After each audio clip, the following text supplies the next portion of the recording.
My biological father was a pedophile. My biological mother was raped as a 14-year-old girl at a party in outback country Victoria by a pedophile.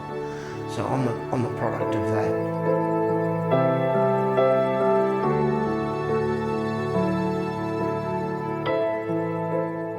What I can share, I will share, because people need to know.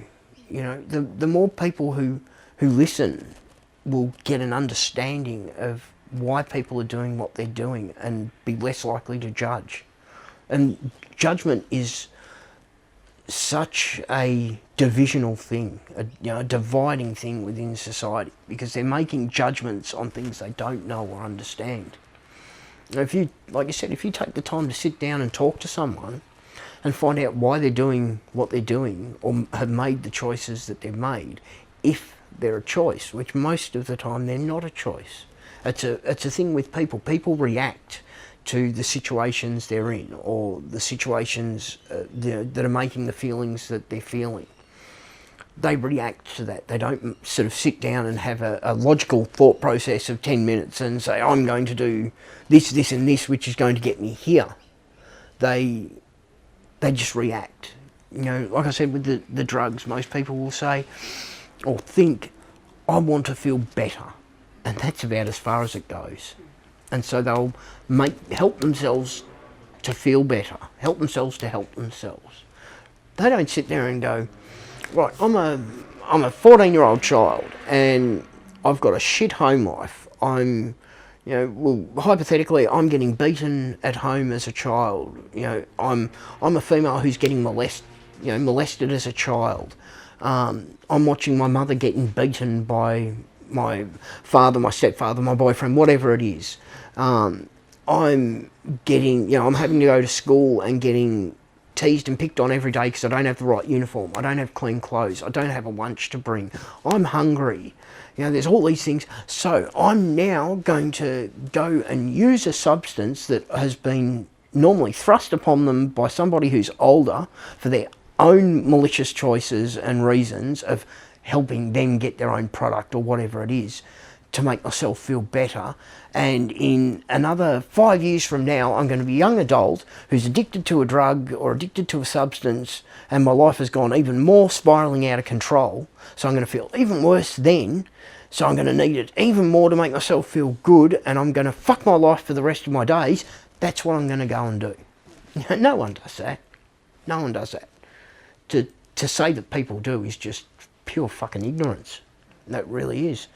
And it's normally made by the people who make those judgments are the ones who have grown up with a fucking silver spoon in their mouth and wrapped in a ball of cotton fucking wool and have never experienced no hard times to make that judgment, because if they did, they'd have some compassion.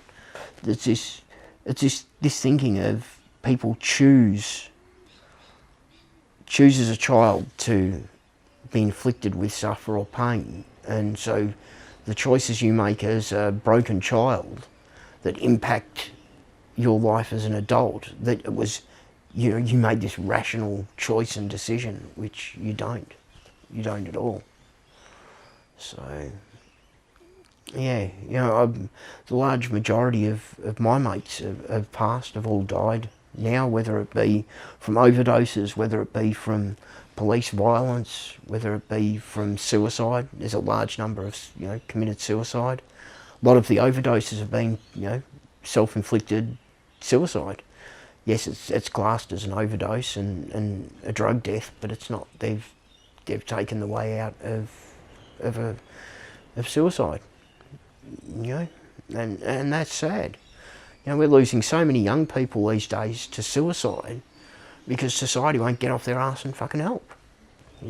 It's not that hard to take a couple of minutes out of your day to help. My biggest struggle would be my daughter, helping my daughter through her days. My daughter's got a brain tumour, inoperable brain tumour.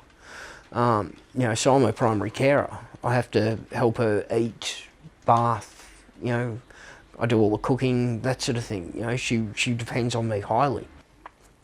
And trying to care for this one while I've got the stresses of those sort of things, is hard. You know, I've got the stress of worrying about her and her health and all the rest of it. If she's okay, is enough stress to deal with in itself. I've got my own personal issues and those sort of things. To have more on top of that, I really struggle with at times.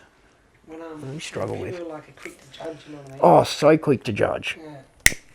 Like no one knows a backstory to it. No, and no one really, well, I can't say no one, very few people take the time to ask that backstory. That's why when you asked if I wanted to talk about things, I was like, yeah, I'll do that.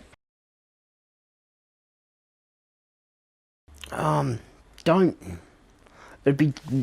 punish yourself for what you didn't have any impact on. You know, what you couldn't control. Don't beat yourself up about that. You know, I'm a product of, you know, my biological father was a pedophile. My biological mother was raped as a 14-year-old girl at a party in our backcountry Victoria by a pedophile. So I'm the product of that, and I still struggle with that. But I beat myself up for a long time over that, and saw my mother struggle with that her whole life till the day she was given a hot shot and overdosed when I found her. And at 16, that was about 2 years after, a year and a half, 2 years after I found her on the couch, OD'd. Don't beat yourself up about that. Yeah, just give yourself a pat on the back, because no one else is gonna. Yeah, it's hard to. It's a really tough question, because it's hard to sort of. It's easy now to look back and say, I'm going to think this, or, you know, I'd say this to myself, because there's many things I would have told myself. And yeah, just be proud of who you are, and try not to wear the weight of the world on your shoulders, really. Yeah. Ask for help, that's another one. Ask for help. Don't be so proud that you can't. You know, ask for help. It's okay not, that's what I tell this one all the time, it's okay not to be okay.